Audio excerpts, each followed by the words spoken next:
Before Medusa became a fashion logo and a feminist icon, she was just your average mortal minding her own business, except in Greek mythology, minding your business is basically a crime, especially when you're too good looking. What follows is the wildly unfair saga of a woman who was cursed for being hot and beheaded for being useful. Welcome to the story of Medusa, mythology's most misunderstood monster. Before she became the most iconic cautionary tale in ancient architecture, Medusa was just another mortal woman trying not to attract divine attention, which in her era was roughly as achievable as not breathing in Athens. In the hierarchy of ancient misfortunes, being born beautiful ranked somewhere between cursed by Hera and accidentally offending a river god.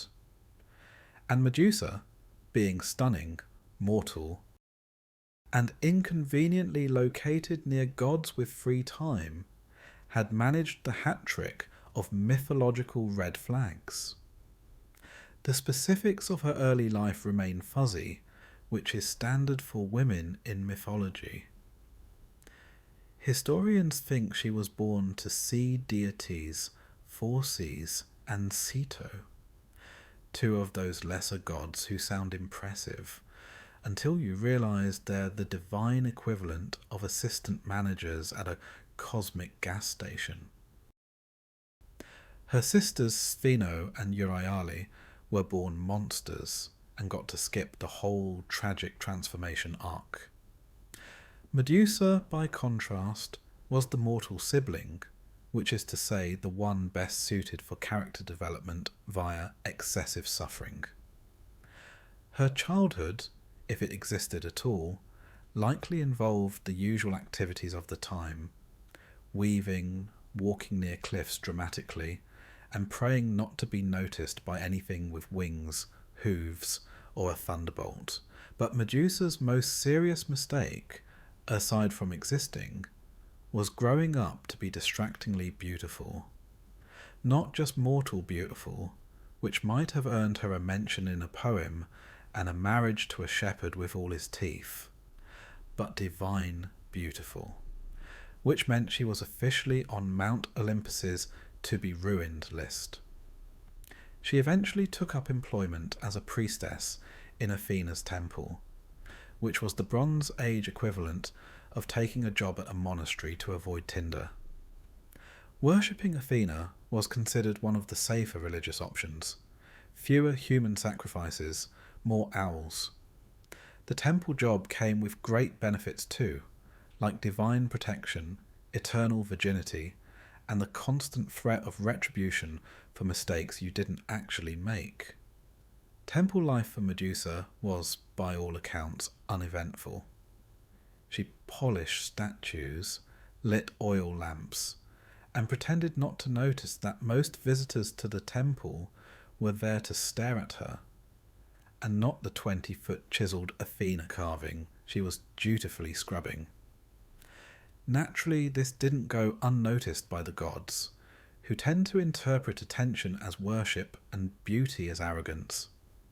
Being attractive in a sacred space was seen less as a compliment to the deity and more as divine provocation. Medusa clearly was begging to be humbled. Enter Poseidon, god of the sea and serial boundary ignorer. With all the subtlety of a midlife crisis in a chariot dealership, he took one look at Medusa and decided that she, a mortal virgin in a goddess's temple, was an ideal candidate for inappropriate divine attention. What followed was, depending on the source, an incident of consensual divine visitation, or classic mythological disaster. Regardless of euphemisms, it ended with a desecrated temple, a traumatized priestess, and a god sauntering away with all the accountability of a wet sock. And then came Athena, goddess of wisdom, warfare, and the ancient art of victim blaming. In a dazzling display of strategic logic, she punished Medusa for desecrating her temple by turning her into a snake-haired monster with a gaze that turned people to stone. Apparently, the crime of being attractive near a god required a punishment that doubled as performance art.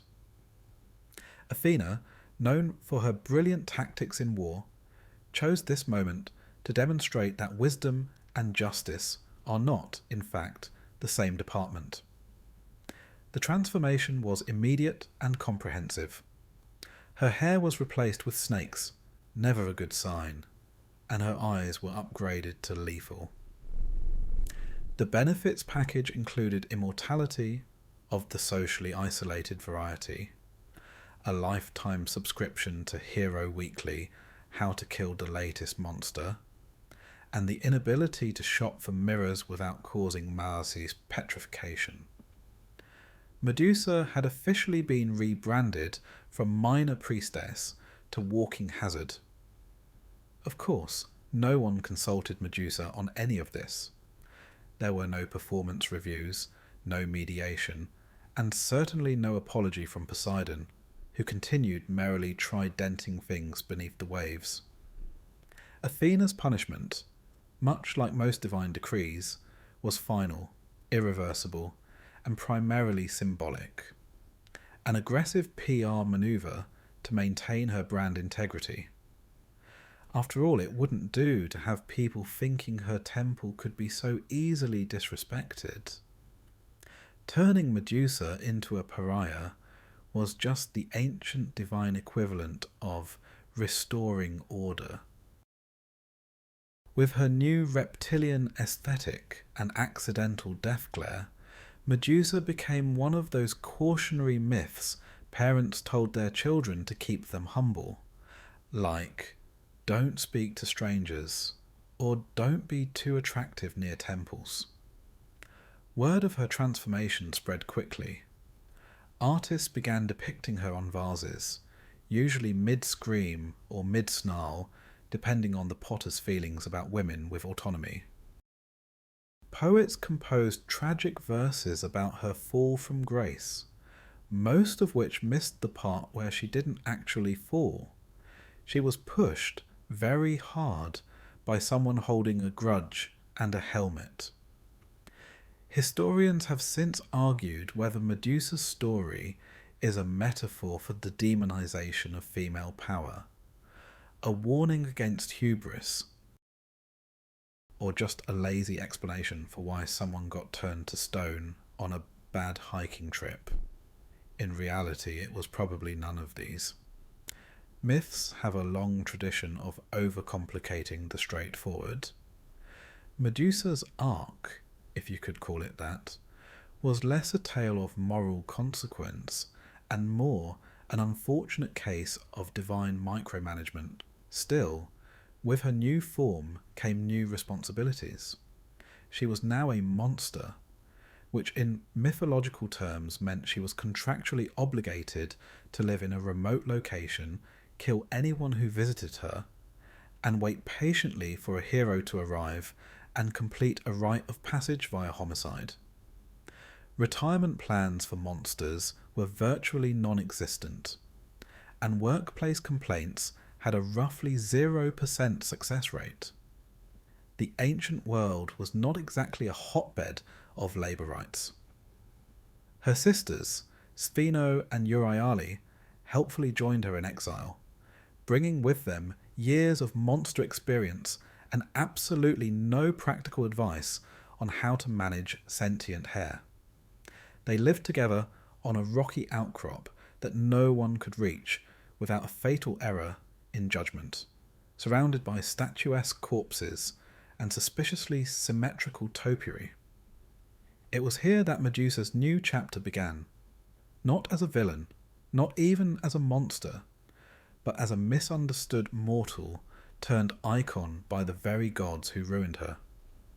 Medusa's origin story, if you could call being repeatedly wronged a story, thus became another brick in the crumbling wall of divine justice. What began as a life of ritual, beauty, and quiet service had mutated into a spectacle of violence, fear, and general unpleasantness, all because a god couldn't behave himself and a goddess needed to make a point. As it turns out, being mortal in a divine ecosystem was a lot like being a wine jug at a Dionysian festival. Eventually, someone was going to smash you for fun. And so Medusa remained, immortal but not particularly happy about it, a footnote in someone else's legend. Her transformation hadn't granted her power so much as ensured no one could get close enough to understand her. The world now saw her as a danger, a beast, a problem to be solved with sharp objects and smug declarations. But she knew better. She wasn't dangerous. She was just tired. Tired of being rewritten, repurposed, reimagined as everything from feminist icon to horror story to logo for overwrought fashion houses. Tired of having no voice, while others shaped her legacy like overly confident potters with no concept of proportionality. Tired of being the only person in history punished for having bad luck in temple proximity. But her story, predictably, wasn't over yet. As with all Greek myths, what came next would be worse. Not the punishment. There's only so far you can escalate after turning someone's scalp into a reptile exhibit, but the isolation, the waiting, and the inevitability of becoming someone else's quest. Because Medusa, like all monsters in myth, was simply waiting to be slain. That was the shape of stories in her time. Woman becomes monster. Monster becomes obstacle. Obstacle becomes legend, preferably one carried by a man holding a magical sword and a self-satisfied smirk. And in the distance, that man was already being born. But before he arrived with his sandals, his mirror, and his disturbingly high self-esteem, Medusa would have to build a life of sorts. A monstrous life, yes, but a life nonetheless. Because when your origin story is a punishment, everything that comes next is improvisation. Transformations in Greek mythology are rarely subtle. 1 minute you're a well-meaning mortal living a respectable life, the next you're sprouting feathers, gills, or, if you're particularly unlucky, a head full of cold-blooded reptiles. Medusa's makeover came courtesy of Athena, who, despite being the goddess of wisdom, had the emotional restraint of a caffeinated owl. And so, in what can only be described as divine overreaction wrapped in mythological HR malpractice, Athena decided to solve the problem of temple desecration by turning the victim into an abomination. It was a bold strategy. After all, nothing says sacred space restored like weaponizing a woman's hair and eyes. To be fair, Athena did have a reputation to uphold. She was a virgin goddess, a war tactician, and the patron saint of glowering from marble plinths. Allowing her temple to become the site of divine misconduct, even if it was, in this case entirely involuntary, was a PR nightmare. Naturally, someone had to pay for it, and as always, when gods go fishing for accountability, they use mortals as bait. The punishment was, in classical terms, excessive. Medusa's once flowing hair, the kind that inspired poetry and poor decision-making, was replaced by snakes, an entire reptilian hairpiece with zero regard for personal space or scalp hygiene. Each serpent came with its own personality, none of them pleasant, and all of them partial to mid-conversation hissing. They were, to put it generously, not the kind of accessory one picks voluntarily. But the snakes were just the beginning. Medusa's eyes, once her most admired feature, were upgraded into precision weapons. One look and poof, stone. Not metaphorical stone, not emotionally distant stone, but literal, decorative statue stone. What began as a defense mechanism became a full-blown security system. She couldn't so much as glance at someone without them becoming impromptu garden decor.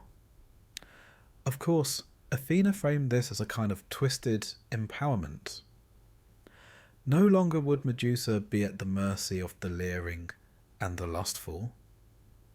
No one could touch her now, and if they tried, they'd become a tasteful column piece. It's the ancient version of teaching a man a lesson, though admittedly more permanent than most restraining orders. What Athena failed to consider, or more likely considered and didn't care about, was that Medusa might not have wanted to become a biological booby trap. And then came the immortality. On paper, immortality sounds impressive. It's usually marketed alongside ambrosia and eternal youth, like some divine retirement plan.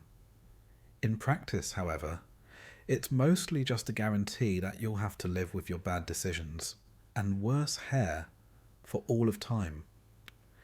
In Medusa's case, it was an eternity of snake wrangling, friendlessness, and turning visitors into conversation stoppers. It should also be noted that immortality doesn't include invulnerability. No, that would be too convenient. Medusa could live forever, unless someone killed her, in which case she would very much not live forever. It's the sort of clause that makes one wonder if the gods had legal departments run by pranksters. Essentially, she got all the loneliness of eternal life with none of the perks. Now officially monstrous, Medusa had to leave her old life behind. She was unceremoniously relocated to a seaside cave, a fixer-upper with plenty of natural light and no neighbours, which was good, since she couldn't really make eye contact anymore. Her sisters, Spheno and Euryale, came along because monsterhood, like most dysfunctional family traditions, is best endured in groups. Also, they were immortal too, which meant nobody had better plans. The new digs weren't exactly cosy. The cave lacked insulation, Wi-Fi, or anything resembling ambience, but it had a decent view of the sea and plenty of foot traffic from would-be heroes, which, as it turned out, was part of the plan. Apparently, nothing screams spiritual redemption like killing something that never asked to be cursed in the first place. In her isolation, Medusa became a mythological anomaly, a figure both feared and sought after, not for who she was, but for what she had become. The Greeks, ever fond of their metaphors, decided she represented everything from female rage to sexual shame to the dangers of unchecked beauty. In truth, she represented the result of bad celestial management and worse public relations. There's also the matter of the snakes. No one warned her about the maintenance. Snake hair is not intuitive. You can't brush it. You can't braid it. You certainly can't do a casual updo without someone losing an ear. The snakes didn't sleep when she did, which meant there was always at least one hissing in a disapproving fashion, like a judgmental aunt at a family dinner. They tangled themselves during the night, bit each other out of spite, and were deeply unimpressed by classical hygiene routines. And then there was the shedding. No one wants to wake up to a pillow full of reptile skins, but that was the glamorous reality of being mythologically cursed. She developed a complex grooming regimen that involved minimal eye contact with reflective surfaces and zero optimism. Even her sisters, who were no strangers to monstrous aesthetics, occasionally gave her the side eye. Not that she could return the look safely, and yet, despite all of this, people kept coming. Not to offer support or a polite sorry about the whole divine punishment thing, but to kill her. Heroes, those deeply confident men with bronze armour and limited emotional intelligence, saw her as a challenge, a notch on their sandals. They arrived with swords, shields, and the full weight of destiny behind them, all convinced that slaying a woman with trauma and boundary issues was somehow noble. Medusa, for her part, had no illusions. She knew she wasn't the villain in this story, but she also knew villains don't get to write the epilogues. Every time a hero showed up, she prepared herself, sometimes by standing still and looking annoyed, other times by attempting to warn them verbally, which unfortunately just resulted in yet another lawn ornament. She started developing preferences. The loud ones were the easiest.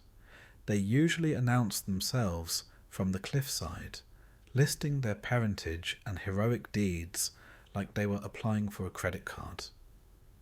The sneaky ones were worse. They tried to use mirrors, reflective shields, or even polished armour. One enterprising fool tried to blindfold himself entirely, which worked until he walked off a ledge. But the worst were the ones who believed they were different. These were the heroes who came not to kill, but to understand her. The ones who thought perhaps if they just got close enough, showed a little empathy, she'd lower her deadly gaze and open up emotionally. They didn't last long. It turns out optimism, while admirable, is not a shield. Back in Olympus, no one thought about Medusa.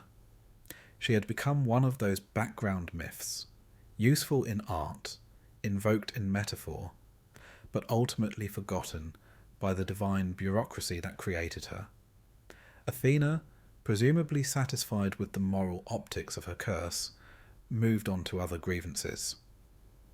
Poseidon, utterly unbothered, went back to flooding things and seducing sea creatures. The rest of the pantheon didn't even take notes. Divine accountability, after all, was a non-renewable resource. Meanwhile, Medusa adapted. She decorated her cave with whatever didn't turn to stone. She learned how to nap without setting off a chain reaction of snake complaints. She even developed a keen sense for footstep acoustics, knowing whether it was a goat, a hero, or an especially bold tourist with a guidebook approaching. Her life became a cycle of solitude, self-preservation, and impromptu sculpture. She had no mirrors, obviously, not for fear of turning herself to stone. That wasn't how her curse worked, but because she was already aware of what she'd become. Looking into a mirror wouldn't reveal the monster. She felt it. Every hiss from her scalp, every sudden silence when her eyes met another's, every footstep that stopped mid-stride and didn't continue. These were the reminders, and yet there were moments.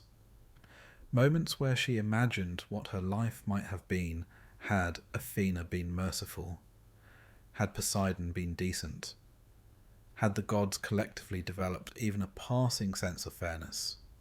But mythological regret is a luxury reserved for those with choices. Medusa had none. Still, she endured.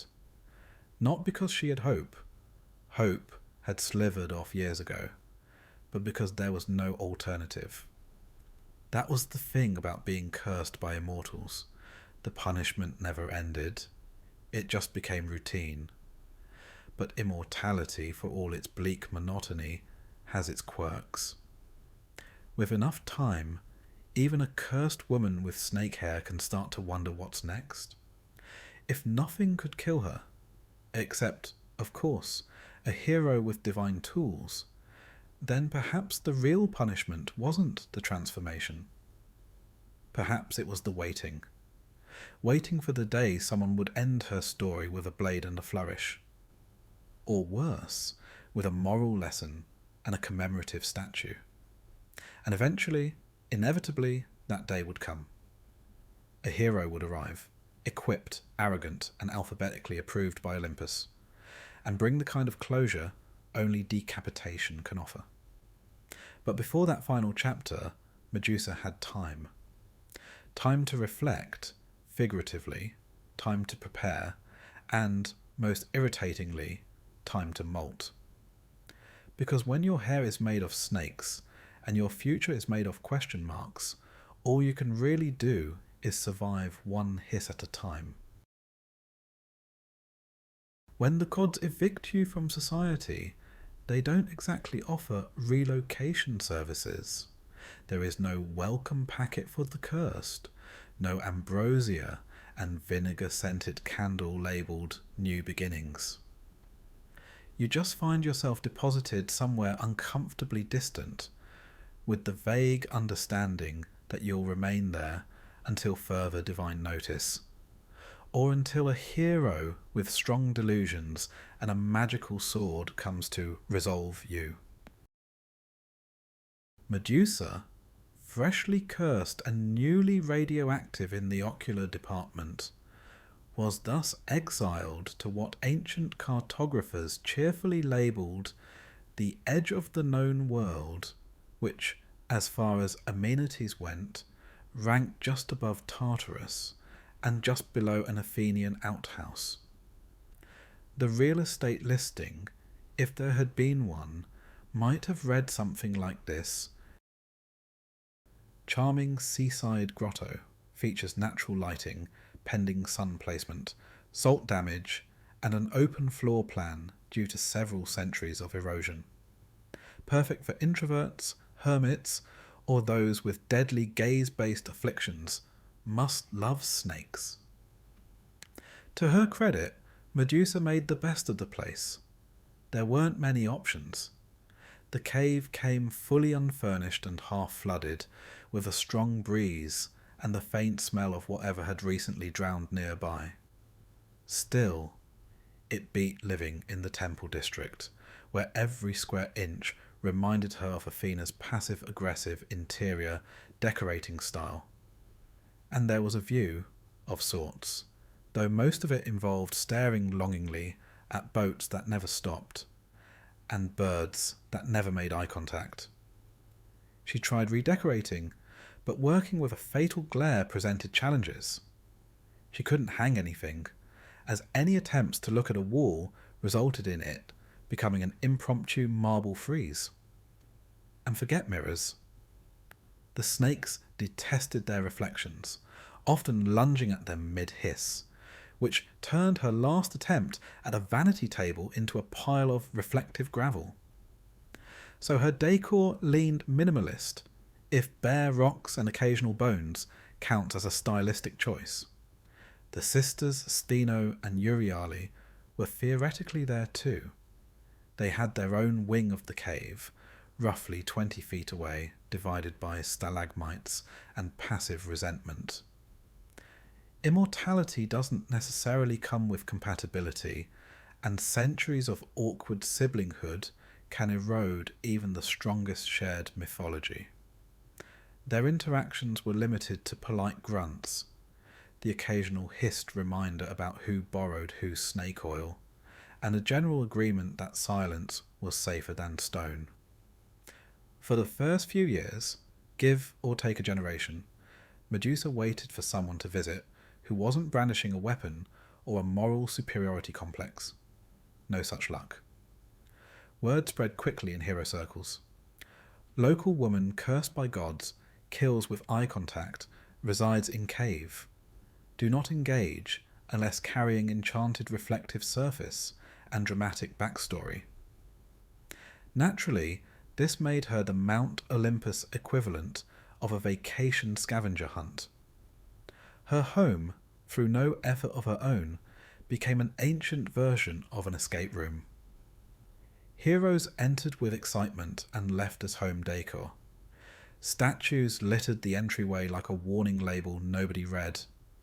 There was Thales the Reckless, frozen mid-sprint.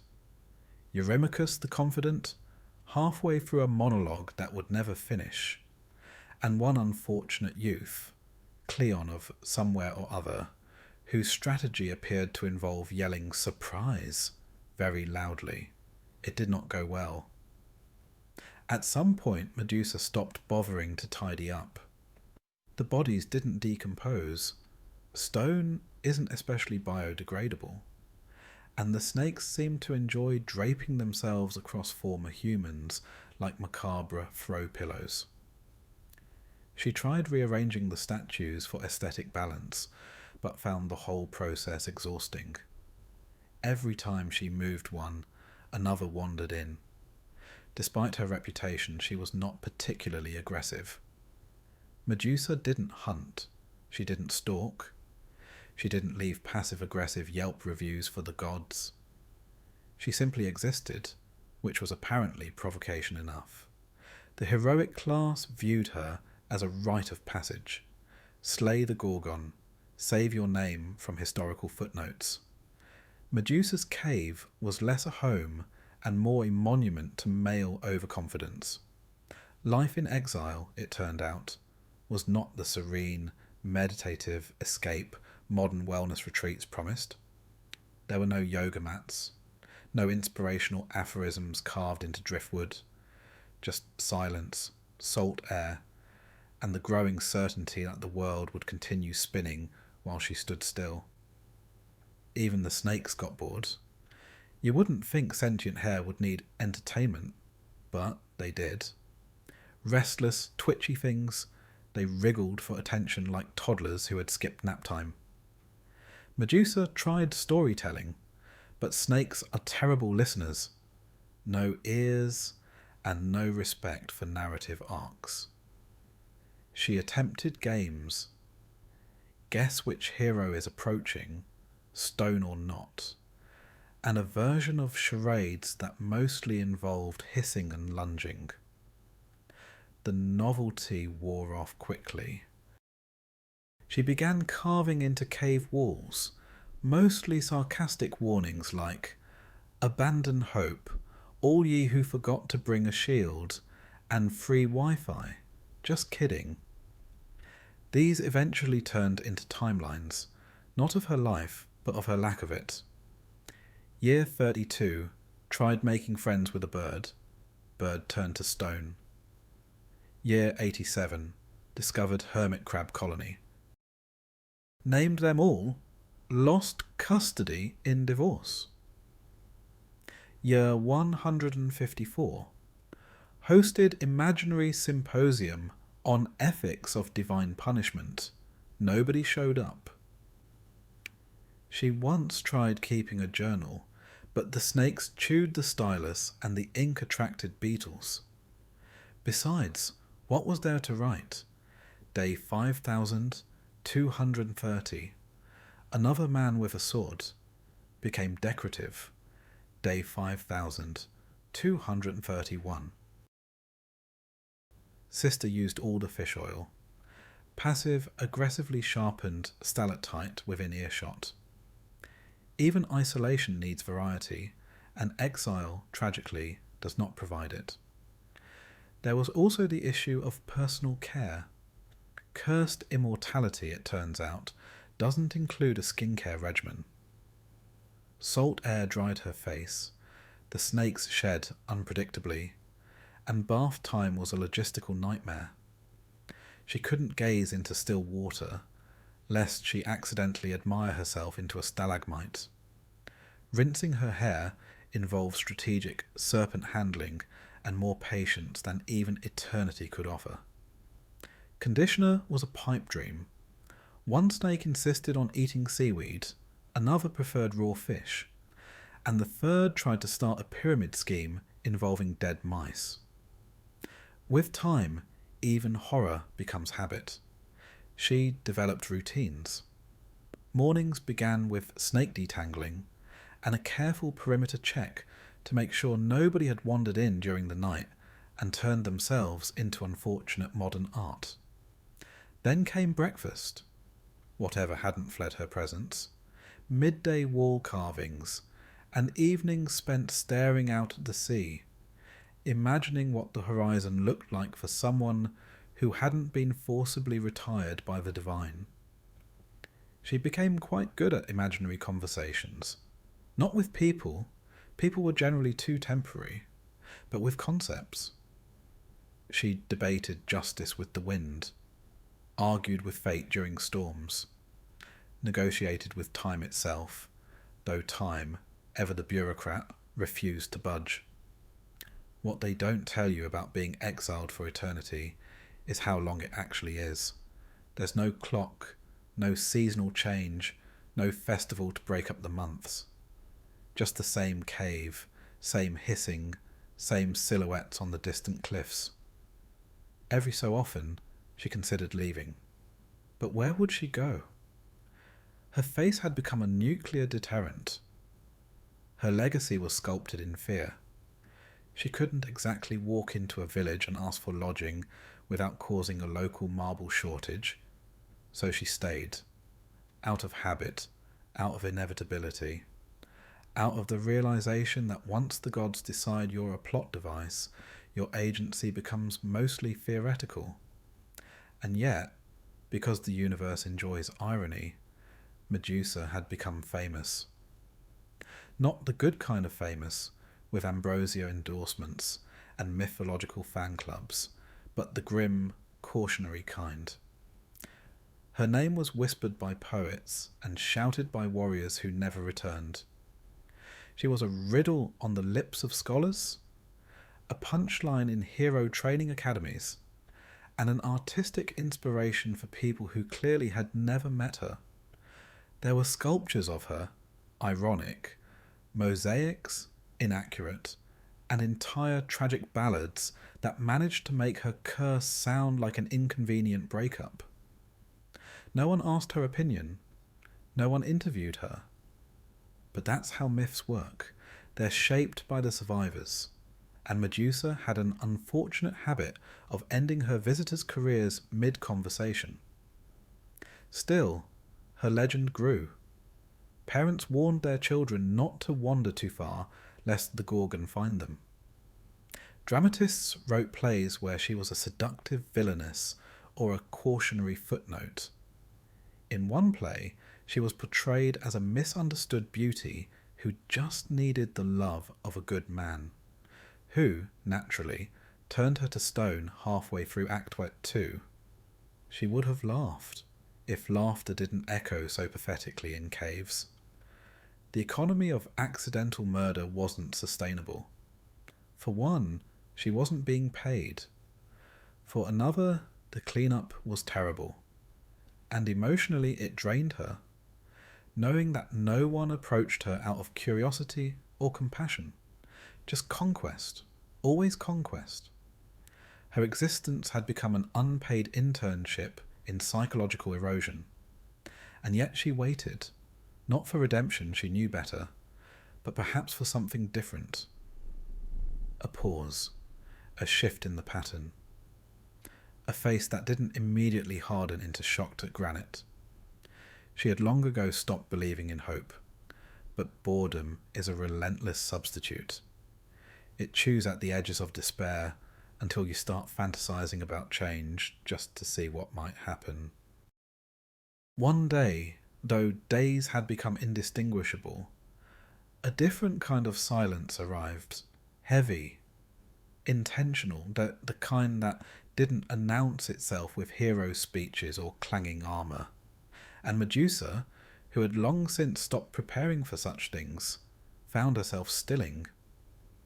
Even the snakes, jaded veterans of 1,000 doomed encounters, paused mid-hiss. It wasn't over, of course. Things were about to get complicated. Mythology has a tendency to circle back just when you think it's gone out for wine. But that, as they say, was a story for another part. Love, in theory, is for everyone. This is a delightful lie perpetuated by poets, particularly the ones who have never dated someone with sentient hair and a murder gaze.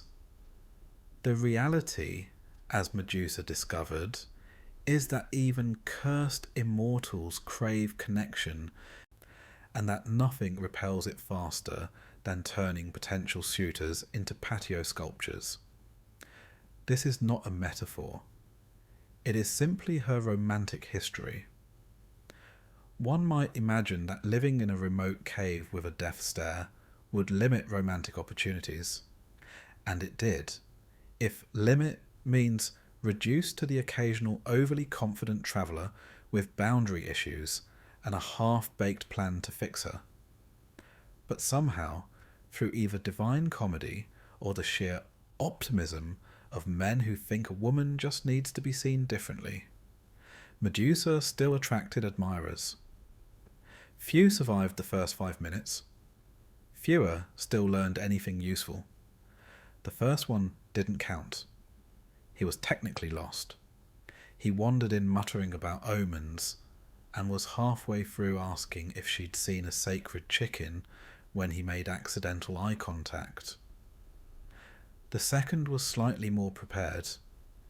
He brought a polished shield and a bottle of wine. Unfortunately, he also brought a lute, which he began playing unprompted. This turned out to be more offensive than fatal eye contact. She let the snakes handle him. But then there were the others. The ones who came not with weapons, but with intentions, which somehow were worse. There was the poet, of course. There's always a poet.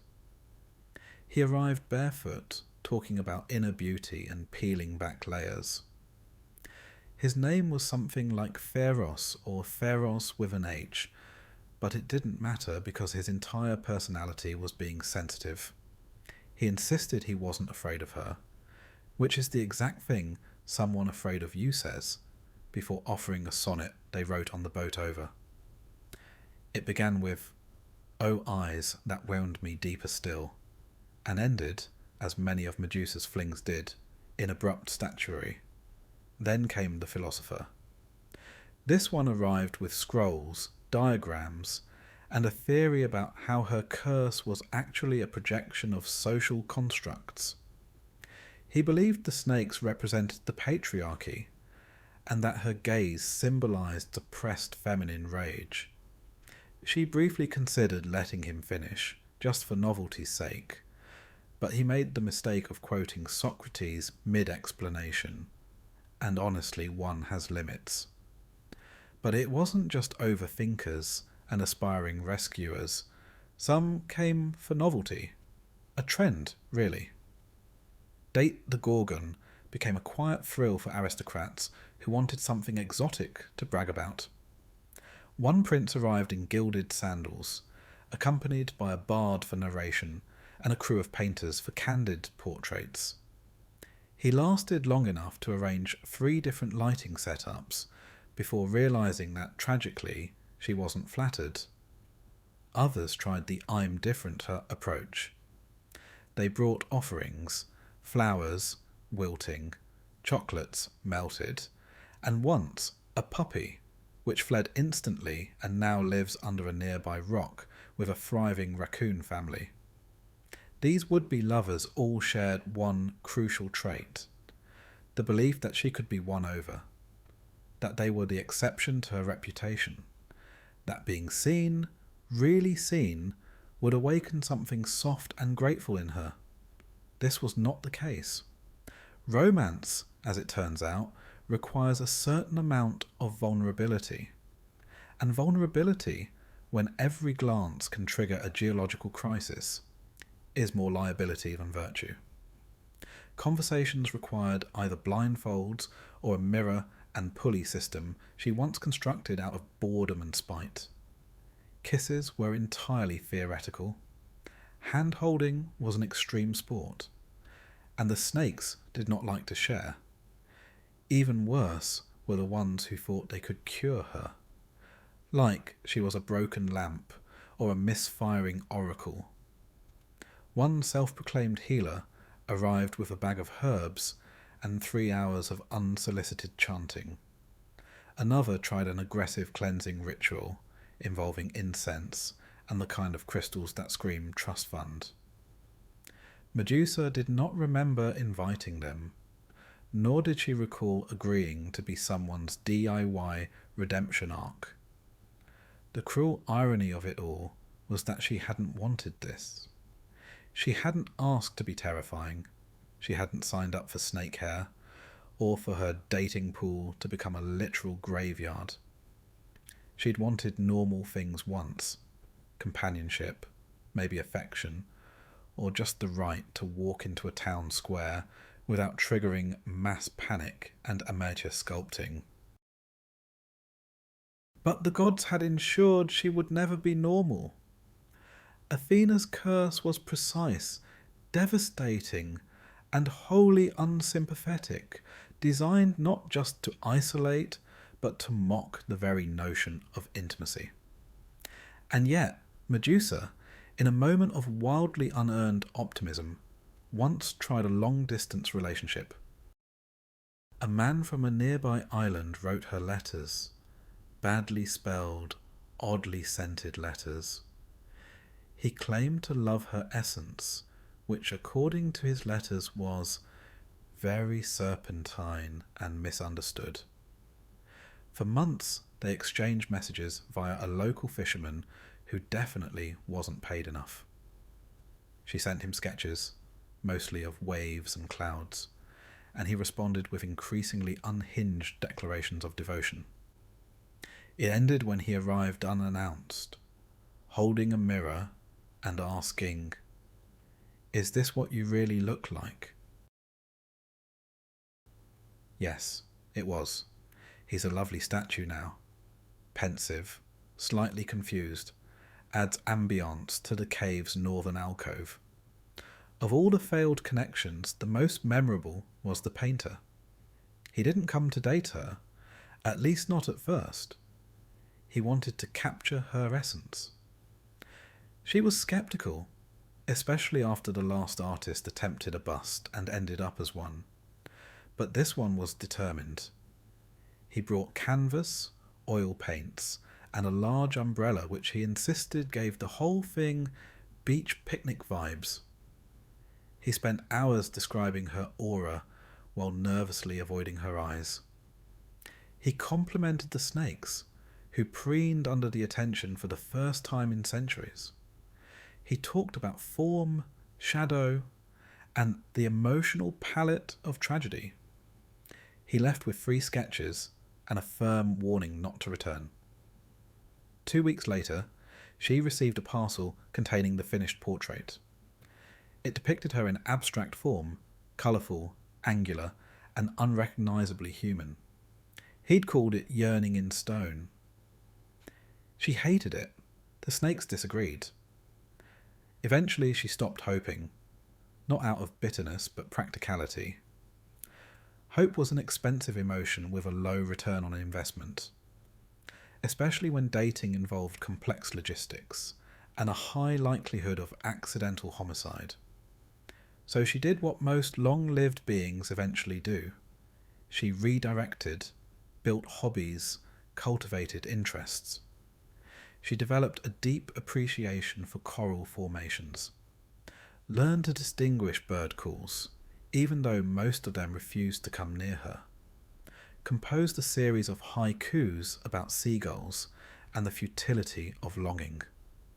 She once tried meditation, but found that clearing her mind only made space for ancient, echoing rage. She became a connoisseur of silence, a reluctant master of solitude, and on good days she managed to feel less like a cautionary tale and more like a person who simply lived at a remove from the chaos. Of course, the gods don't like that sort of peace. It smells like rebellion. She began to notice shifts, omens, as the old seers would call them. The birds circled differently. The sea foam curled too precisely. A certain restlessness buzzed in the wind, the kind that suggested someone somewhere, had remembered she existed and decided to do something ill-advised about it. There were rumours, whispers among the statues, dreams carried on sea breezes. A name surfaced, one that carried the weight of both prophecy and plot development: Perseus. But that was for another time. For now, Medusa stood in her cave, surrounded by ex-lovers and ex-heroes, monuments to misunderstanding. And while she had long since abandoned the idea of romance, she couldn't help but feel, deep in the part of her that still remembered temples and laughter, that the story wasn't quite done yet. It rarely was.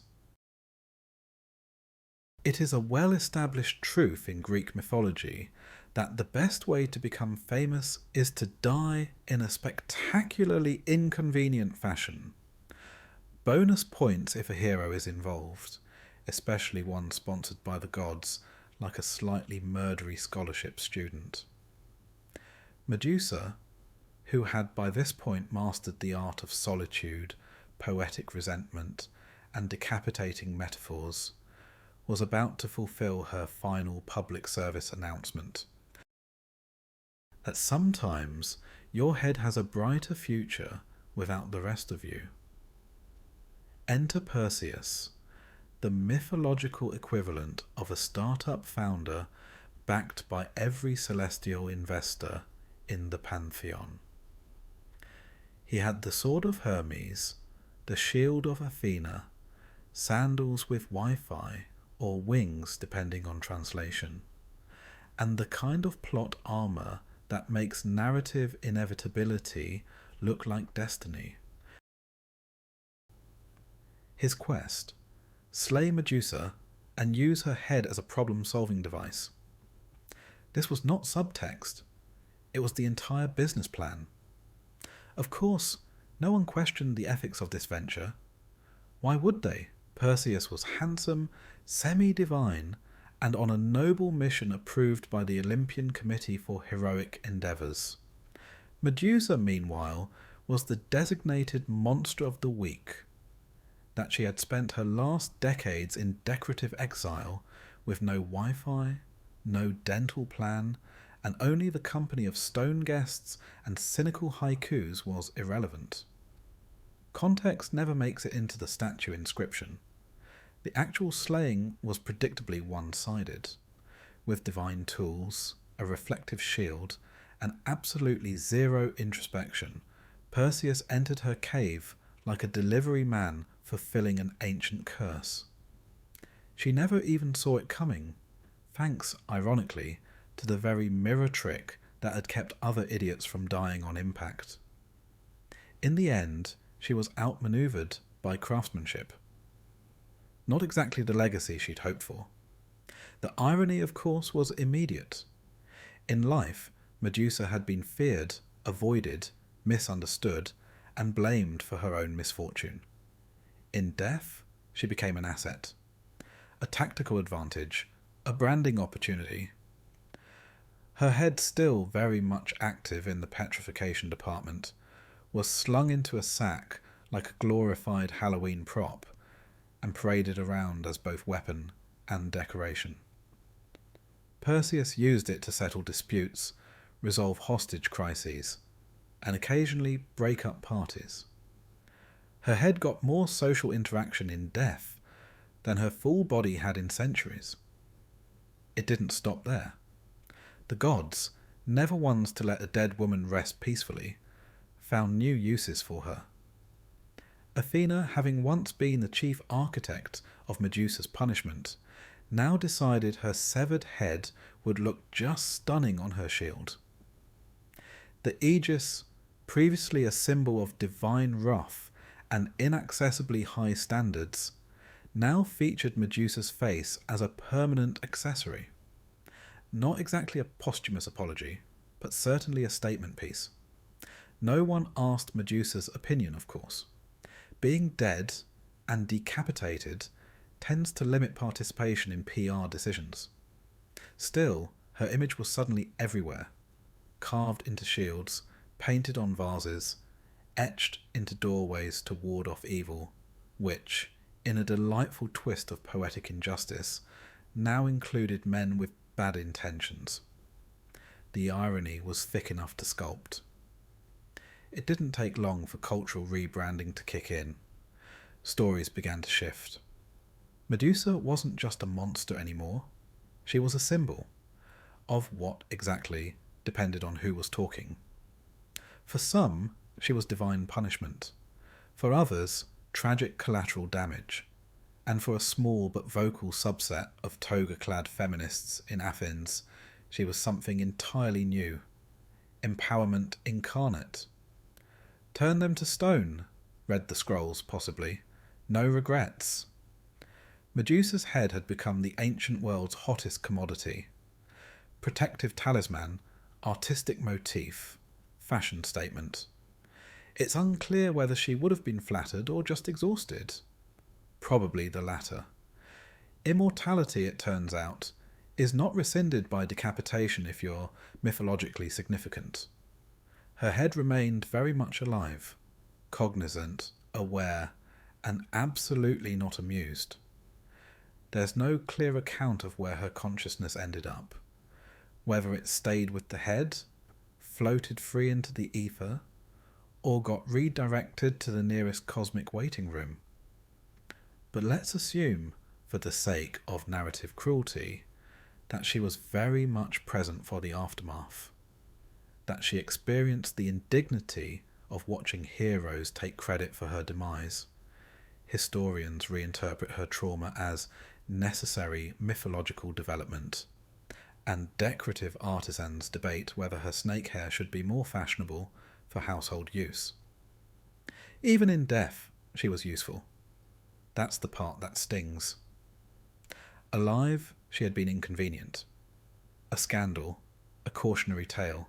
Dead, she was iconic, powerful, even beautiful, in that sanitized, commodified way ancient cultures love to apply once you're no longer making noise. And then came the philosophers. Centuries later, when Greece had moved on to debating ethics and inventing existential crises, Medusa's head found a second life as metaphor. She was no longer a cursed woman or a divine mistake. She was an idea, a Jungian archetype before Jung, a symbol of repressed power, female rage, and occasionally poor hair management. She became a metaphor for everything from menstruation to Marxism, depending on which bearded man you asked. It was the ultimate transformation, from monster to meme. By this point, she had achieved what most gods only dreamed of: brand immortality. Her face persisted not just in myth, but in marketing. She became shorthand for danger, seduction, rebellion, and the occasional bad date. Her likeness appeared on armour, walls, literature, and eventually Italian fashion houses that absolutely did not credit the Greeks. Gorgon chic, they called it. Medusa on handbags, Medusa on belts, Medusa on overpriced scarves for people who've never feared turning anyone into stone but liked the vibe. She had become a logo, which, for a woman once considered too dangerous to exist, was a curious legacy. What's more, the longer she stayed dead, the more powerful she became. Entire armies invoked her name. Poets romanticized her. Artists reimagined her, not as a victim or villain, but as something glorious and tragic. The woman who dared to be seen. The woman who refused to apologize for making men uncomfortable. The woman whose murder was a plot device, but whose legacy outlived the man who did it. Perseus, for what it's worth, faded a bit after the fact. Sure, he got a constellation, but so did Orion, who mostly ran around shirtless and annoyed Artemis. Perseus's remaining stories involved predictable hero things: marriages, minor wars, offspring who eventually disappointed him. Medusa, meanwhile, became timeless. And yes, eventually, the trend softened. The cults dwindled. The Aegis was retired. Her head stopped being carried into battle, replaced by more modern weapons and less decorative violence. But she lingered. Oh, how she lingered. In whispers, in warnings, in pop culture. Her name survived temple fires, language shifts, and academic over-analysis. It turns out, turning people to stone is less enduring than turning society into think pieces. She remained relevant for millennia, mostly against her will. Her story adapted to each new audience like a mythological screensaver, sometimes seductive, sometimes terrifying, always convenient. She became everyone's favourite misunderstood monster, every angry girl's icon, every art student's thesis, every edgy t-shirt designer's muse. And yet, she was never asked what she wanted. No one ever considered that maybe Medusa didn't want to be a metaphor. Maybe she didn't want to symbolise empowerment, vengeance, trauma, or the aesthetic possibilities of serpentine hair. Maybe she just wanted to go back to a time before curses, before gods, before cave decor and awkward conversations about boundaries with reptiles. Maybe, radically, she wanted peace. But myths don't offer peace. They offer repetition. They offer immortality in the most exhausting way possible. And so Medusa, who had once merely been a woman, became a permanent fixture in the collective unconscious. Her name a warning, her face a banner, her story a rerun. She would have rolled her eyes, but those now belonged to Athena's shield. And so, in the grand ledger of mythology, Medusa's life was categorized not by her own experiences, but by how useful she was to others, to gods seeking symbols, to heroes seeking validation, to cultures seeking someone to represent the thing they were too afraid to say aloud. Her tragedy wasn't just that she died unjustly. It was that she became valuable only after her death. Still, if there's any consolation, and it is a grim, slightly petty one, it's this. She outlasted them all. Athena, with her perfect armour and morally flexible logic. Perseus, with his divine cheat codes and cinematic timing. The philosophers, poets and merchandisers. All gone or forgotten or rebranded into obsolescence. But Medusa? She's still here, in statues and graffiti, in fashion runways and protest signs, in academic debates and awkward tattoos, in memes, art and that one obscure French film no one really understood. She's a monster, a martyr, a marketing tool, and a mirror, one that doesn't reflect your face, but the story you've chosen to believe. And somewhere, perhaps in the quiet beyond myths, where old gods sleep and forgotten monsters dream, a woman with snake hair watches. Not with anger, not even with sadness. Just with the weary understanding of someone who knows that immortality isn't a gift, it's a full-time job.